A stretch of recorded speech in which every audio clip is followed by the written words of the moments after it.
नमस्कार, मैं हूं जितेंद्र गौतम और आप देख रहे हैं जनहित टाइम्स। इस वक्त मैं गाज़ियाबाद के काशीराम महाविश्वविद्यालय में मौजूद हूं और हमारे साथ कुछ लोग मौजूद हैं। मीडिया को लेकर यहां पर एक राष्ट्रीय सेमिनार रखा गया है। क्या उसका उद्देश्य था, क्या निकल कर सामने आया और बच्चों ने क्या सीखा, इन तमाम चीज़ों पर हम बात करेंगे। सर, सबसे पहले आपका परिचय जानना चाहिए। मैं संजय हूँ और मैं ऑल इंडिया रेडियो में काम करता हूँ।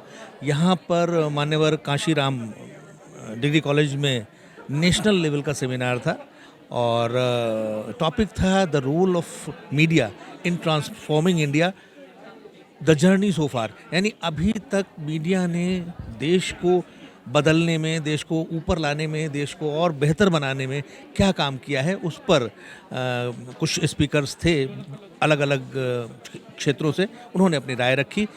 कॉलेज के स्टूडेंट्स थे, लड़के लड़कियां थे और आसपास के जो गवर्नमेंट कॉलेजेस हैं उनके प्रोफेसर्स, टीचर्स और भी जो उन लोगों को यहाँ के बारे में मालूम होगा, उन लोगों ने यहाँ पर पार्टिसिपेट किया। तो प्रिंट मीडिया का काफ़ी योगदान था। 90 के दशक से जो है टीवी मीडिया आया और अब जो है 2010 के दशक की अगर बात करें, उसके बाद से जो देखा जा रहा है कि सोशल मीडिया, यूट्यूब, तमाम चीज़ें ऐसी आई हैं। तो इनमें क्या क्या डिफरेंस मिला है और क्या क्या देखा जाए तो इसका फ़ायदे क्या है और नुकसान क्या हुआ है? मीडिया का रोल हमेशा जनसाधारण को जानकारी देना, उनको शिक्षित करना, यानी नॉलेज देना, और जो सरकार नीतियाँ और पॉलिसियाँ बनाती है उनके बारे में बताना और उनको थ्रेडबेयर, उनकी एनालिसिस करना कि इससे किसको क्या फ़ायदा है, किसको क्या नुकसान है, और एक माहौल तैयार करना जिससे कि पार्टिसिपेशन जनता का ऐसा हो कि वो देश के काम आए और अच्छी तरीके से देश की जो जनता है उसको समझ में आए कि सरकार जो पॉलिसियाँ ला रही हैं उनमें अगर कोई कमियां भी हैं तो वो फीडबैक सरकार के पास पहुंचे, और अगर अच्छाइयां हैं तो उनको और कैसे आगे बढ़ाया जाए। बाकी जो सेमिनार था उसमें छोटे छोटी सब थीम्स थी। आपने बात की तो मीडिया एंड हिस्ट्री भी एक थीम थी कि मीडिया कैसे शुरू हुआ, उसके बाद हिंदुस्तान में कैसे बढ़ा। पहले प्रिंट मीडिया था, उसके बाद ऑडियो मीडिया आया, ऑडियो विजुअल आया, उसके बाद डिजिटल मीडिया आया जिसको सोशल मीडिया भी आजकल हम कहते हैं।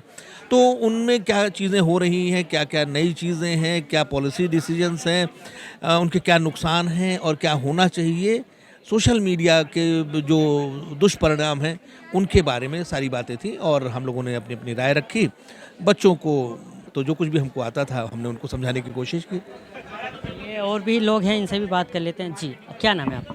डॉक्टर शिवानी वर्मा। शिवानी जी, आपने बच्चों को जिस तरह से देखा, उनको बताया मीडिया का इतिहास से लेकर अब जो जर्नी है और आगे क्या हो सकता है, तमाम चीज़ें बताई होंगी। तो जानना चाहेंगे क्या किस तरह का लगता है अब आपको सफ़र आगे का? जब रिसर्चेज होंगी तो निकल के आएगा कि मीडिया का एक्चुअल महत्व क्या है। महत्व बहुत ज़्यादा है, ये मैं मानती हूँ, लेकिन कई बार उसके प्रॉस एंड कॉन्स दोनों साइड समझनी पड़ती हैं। जो कि स्टूडेंट्स को, जो हमारा युवा वर्ग है, उसको समझना बहुत ज़्यादा इम्पॉर्टेंट है कि हम मीडिया से क्या क्या महत्वपूर्ण निकाल सकते हैं, क्या क्या उससे हित हो सकता है समाज का। कई बार लोग उसको मिसयूज़ भी कर लेते हैं और उसको काट छाट के यूज़ करके उसका गलत तरीके से उसको लीड कर सकते हैं। तो इस तरह की सेमिनार्स होंगी तो स्टूडेंट्स को फ्यूचर के लिए और अपनी आम जिंदगी के लिए, दोनों में ही, और इवन अगर वो उसी संबंध में शोध करना चाहते हैं या आगे पढ़ाई करना चाहते हैं, उसके लिए भी सभी दृष्टि से सेमिनार आज का बहुत ही हेल्पफुल रहा है स्टूडेंट्स के लिए, रिसर्चर्स के लिए। बाकी जो प्रबुद्ध लोग यहाँ पर आए हैं, सभी को नए नए ज्ञान प्राप्त हुए हैं, एक दूसरे की बातों से उस समझने की और हमारी क्षमता बढ़ती है। तो मैं यही कहूँगी कि ये बहुत ही सक्सेसफुल सेमिनार आज का रहा है। चलिए, देखिए, इन्होंने बताया कि किस तरह का सेमिनार यहाँ पर रहा है।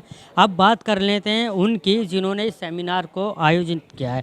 किस तरह से आपने आयोजन किया, आपके दिमाग में क्या आया कि इसका आयोजन करना चाहिए? देखिए, ऐसा है, ये एक राजकीय महाविद्यालय है। यहाँ पर युवा विद्यार्थी पढ़ते हैं और युवा विद्यार्थियों को जागरूक करना, चेतनता उनके अंदर लाना, उनका बौद्धिक विकास करना, उनको एक अच्छा नागरिक देश के बनाने के उद्देश्य से इस सेमिनार का आयोजन किया गया है। इस सेमिनार में पूरे देश से डेलीगेट्स आए हैं, ऑल इंडिया रेडियो से विशेष वक्ता आए हैं। जर्नलिज्म के senior most professor mister Pradeep Mathur यहाँ पर थे, उन्होंने अपने विचार व्यक्त किए।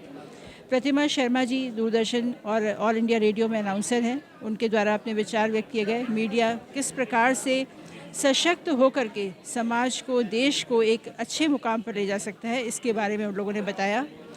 Shri Sanjay Srivastava ji all India radio से थे, श्री मुकेश कुमार जैन, जो कि पूर्व प्राचार्य थे एमएमएच कॉलेज के और अभी डीन है कॉमर्स विभाग में, उनके द्वारा भी अपने व्यक्तिगत अनुभवों के द्वारा क्या उन्हें जर्नलिज्म के बारे में अनुभव हुआ उसको उन्होंने शेयर किया। इससे सभी डेलीगेट्स, रिसर्च स्कॉलर्स, विद्यार्थियों को बहुत लाभ मिला और उनको जर्नलिज्म के वस्तुतः उद्देश्यों के बारे में पता चला। अच्छा, एक सवाल ये भी है कि यहाँ बच्चे भी मौजूद थे उस दौरान, आने वाले समय में उनमें से भी कुछ बच्चे मीडिया लाइन में आएंगे, तो उनका उत्साह आपको कैसा लगा है? अब तक देख के इतने सारे लोगों को उन्होंने देखा, एक तरह से मीडिया के जो योद्धा हैं उनको उन्होंने देखा, तो कैसा उत्साह रहा है? बच्चे बहुत उत्साहित थे। मीडिया से बच्चे हमेशा ही बहुत प्रभावित रहते हैं और ख़ास तौर से सोशल मीडिया बच्चों के बीच में बहुत ही ज़्यादा प्रचलित है। दिन भर बच्चे फेसबुक्स और व्हाट्सएप आदि के माध्यम से चैटिंग करते रहते हैं, न्यूज़ आदि देखते रहते हैं, सुनते रहते हैं। तो बच्चे बहुत अधिक उत्साहित थे और जो हमारे वक्ता थे, जो हमारे सभी विशेषज्ञ थे, उन्होंने बच्चों को बताया भी कि जर्नलिज्म में उनके क्या क्या आयाम हो सकते हैं, क्या कैरियर बन सकता है और इसके लिए उन्होंने आगे भी बच्चों को गाइड करने का पूरा भरोसा दिया, सहयोग दिया। देखिए, ये थे हमारे साथ महाविश्वविद्यालय की प्रोफेसर और प्रधानाचार्य, जिन्होंने बताया कि किस तरह का उत्साह बच्चों का था। गाज़ियाबाद से मैं जितेंद्र गौतम,